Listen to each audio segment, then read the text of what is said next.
আবু সাইদ আমাদের 24-এর আন্দোলনের একজন মহানায়ক, একজন আন্দোলনের আইকন। ওই জায়গাতে ওই বৈষম্যহীন বাংলাদেশ গড়ার জন্য উনি যে আত্মত্যাগ করছেন, কিন্তু দুর্ভাগ্যজনকভাবে সত্য আমাদের বিশ্ববিদ্যালয় সেই বৈষম্যের শিকার হচ্ছে।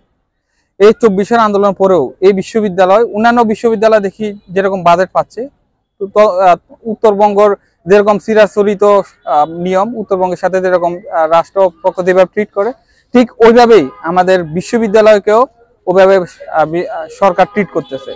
এখানে উল্লেখযোগ্য হারে ওরকম কোনো বাজেট পায় না, শিক্ষা গবেষণার ওরকম কোনো ফ্যাসিলিটিস নাই। এই জায়গায় আবু সাইদের আত্মত্যাগ খুবই মলিন হয়ে যাচ্ছে। আবু সাইদের বিশ্ববিদ্যালয় সবসময় বৈষম্য, যেখানে দেখবেন এই বিশ্ববিদ্যালয়ে অনেক সংকট, যেখানে আপনাদের আবাসিক সংকট, ক্লাসরুম সংকট, অডিটোরিয়াম নাই, তারপর হচ্ছে আরও অনেক সংকট, পর্যাপ্ত খেলার মাঠ নেই। আর বিশ্ববিদ্যালয়ে এত সংকট, তারপরে আমরা এই বিশ্ববিদ্যালয়ে বাজেট বৈষম্য দেখি, যেখানে ঢাকা বিশ্ববিদ্যালয়ে 1000 কোটি টাকা বাজেট পায়, সেখানে আমরা শূন্য বাজেট। আবু সাইদ তার জীবন দিয়েছিল বৈষম্যহীন বাংলাদেশ গড়ার জন্য, যেখানে কোথাও বৈষম্য থাকবে না। কিন্তু এই আবু সাইদের বিশ্ববিদ্যালয়ে আমরা আবার সেই বৈষম্য দেখতে পাচ্ছি। নতুন সরকার, এই সরকার শেষ হবে, আবার নতুন সরকার আসবে, জানি না তারা আবার এরকমই করবে কিনা। কিন্তু আমরা আমাদের একটা দাবি, আবু সাইদ যে আমাদেরকে দেখিয়ে দিয়েছে, পুরো পৃথিবীকে, পুরো বাংলাদেশকে দেখিয়েছে যে বৈষম্যের বিরুদ্ধে সবসময় সোচ্চার থাকতে হবে। 2024-এর জুলাইয়ের শুরুতে আমরা দেখতে পাচ্ছি যে বৈষম্য বিরুদ্ধে একটা প্ল্যাটফর্মে আমাদের একটা আন্দোলন শুরু হয়, এবং সেই আন্দোলনটা ধীরে ধীরে যখন আগাতে থাকে, তখন ছাত্রলীগ কর্তৃক এবং পুলিশ বাহিনী কর্তৃক শহীদ আবু সাইদ একটা বৈষম্যহীন বাংলাদেশ গড়ার লক্ষ্যে তার দুহাত প্রসারিত করে বুলেটের বুকে দাঁড়িয়ে যায়, এবং সেই বুলেটের আঘাতে ক্ষতবিক্ষত হয়ে শহীদ আবু সাইদ একটা বৈষম্যহীন বাংলাদেশ গড়ার স্বপ্ন নিয়েই 16 জুলাই এই বেগম রোকেয়া বিশ্ববিদ্যালয়ের ক্যাম্পাসে শহীদ হয়। কিন্তু আমরা দেখতে পাচ্ছি শহীদ আবু সাইদ শহীদ হওয়ার পরেও, বা শহীদ আবু সাইদ একটা বৈষম্যহীন বাংলাদেশ গড়ার স্বপ্ন নিয়ে যে আত্মত্যাগ করলো, সেটা সঠিকভাবে মূল্যায়িত হচ্ছে না।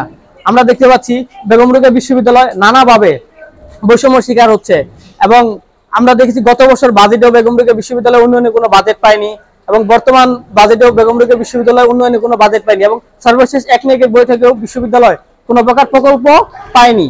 দেখা যায় এটা স্পষ্টতই একটা বৈষম্য আর কি। শুধু বেগম রোকেয়া বিশ্ববিদ্যালয় না, আমরা চাই বাংলাদেশের প্রত্যেকটা প্রান্তরে, প্রত্যেকটা শিক্ষা প্রতিষ্ঠান, প্রত্যেকটা বিশ্ববিদ্যালয় কি হবে, বৈষম্যহীন থাকবে। আমি অনেক মুক্তিযোদ্ধার সাথে কথা বলেছি, আমরা দেখেছি যে তারা সাক্ষাৎকারও দেয়। আমরা মুক্তিযুদ্ধে গিয়েছিলাম, আমাদের ছেলে নাতিপুতি চাকরি পাওয়ার কথা চিন্তা করে না। আমরা মুক্তিযুদ্ধে গিয়েছিলাম এই দেশকে পাক হানাদার বাহিনী থেকে মুক্ত করার জন্য। সেই দৃষ্টিকোণ থেকে আমার অনেক মুক্তিযোদ্ধা আছে যারা এখন পর্যন্ত সার্টিফিকেট নেওয়ার মতো মানসিকতা, সার্টিফিকেটের জন্য বা এই ধরনের জন্য আমরা মুক্তিযুদ্ধে জানাই, আমি তাদেরকে সেলুট জানাই। বাট তাদেরকে এই ধরনের ছেলেমেয়েকে দিবেন সেটা স্বাভাবিক। ছেলে মেয়ে পর্যন্ত সীমাবদ্ধ থাকাটাই, তার ছেলের পরে ছেলের নাতিপুতি যা আছে এটা আজীবন দেওয়াটা, এটা মেধাবী শিক্ষার্থীদের আমরা বঞ্চিত করা। এবং শুধু জাতি হিসেবে দেশ গঠন করার জন্য মেধাবী মানুষদের দরকার। এখন এই সকল পোস্টগুলো মেধাবী মানুষ না হলে আমরা জাতি হিসেবে আমরা পিছনের দিক চলে যাব। মানুষ বিশ্বের যে কোনো দেশ থেকে যারা মেধাবী, তারা কিন্তু অন্য দেশ থেকে তাদেরকে হায়ার করে নিয়ে যায়, আর আমরা মেধাবীদেরকে তাদেরকে বঞ্চিত করছি।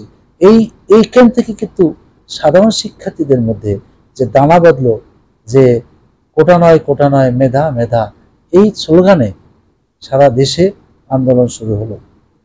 পরবর্তীতে দেখা গেল যারা আন্দোলন করতে গেল, তৎকালীন প্রধানমন্ত্রী তাদেরকে ট্যাগ দেওয়া হলো, তারা কি বলে শিবির বা জামাত বা কি বলে এটাকে রাজাকার।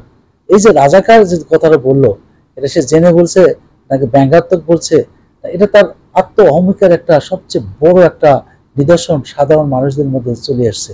বিশেষ করে শিক্ষার্থীদের, যে শিক্ষার্থীরা পরদিন বললো যে স্লোগান দিল, যে স্লোগানটা সারা বাংলাদেশে আপামর জনসাধারণের মধ্যে এটা দাগ কাটলো। তার প্রেক্ষিতে পরবর্তীতে এক দফার মধ্যে আসলো। এই যে আন্দোলনের যে পটভূমি, এটা কিন্তু সাধারণ শিক্ষিতের কখনোই শেখ হাসিনার প্রথম চান নেই, তারা কিন্তু চেয়েছেন ওই সময়। পরে দেখা গেল যে তার যে নীল নকশা ছিল কোর্টের মাধ্যমে বাস্তবায়ন করা, সেটাই কিন্তু তার বাস্তবে রূপ দিল। এই রূপটাই সাধারণ শিক্ষার্থীরা গ্রহণ করতে পারে নাই। ওই সময় অনেক ছাত্রলীগও করতো, যারা মেধাবী শিক্ষার্থী ছিল, তারাও কিন্তু ছাত্রকে সমর্থন করছিল, তারাও কিন্তু সেখান থেকে সরে এসে এই কোটা বিরোধী আন্দোলনে অংশগ্রহণ করলো। এটাই হচ্ছে জুলাই বিপ্লবের সবচেয়ে বড় মানে মর্মবাণী, যে আসলেই ক্ষমতায় থাকতে গেলে মানুষ অন্ধ হয়ে যায়, ক্ষমতায় থাকতে গেলে ক্ষমতার বাইরে যারা থাকেন তাদেরকে তুচ্ছ তাচ্ছিল্য করাটা এটা একটা সাধারণ মানুষের মধ্যে বদ্ধমূল ছিল। এই শেখ হাসিনা যতদিন বেঁচে আছে বাংলাদেশের এখানে তার আসন থেকে কেউ নামাতে পারবে না। আবু সাইদের যে 15 জুলাই তারপর 16 জুলাই তার যে শাহাদত শহীদ হলেন, তারপর থেকে কিন্তু বাংলাদেশের এই টার্নিং পয়েন্টটা নিল, এবং তার প্রেক্ষিতে বেগম রোকেয়া বিশ্ববিদ্যালয় সারা বাংলাদেশ তথা বিশ্বে একটা নাম হলো আবু সাইদের বিশ্ববিদ্যালয়।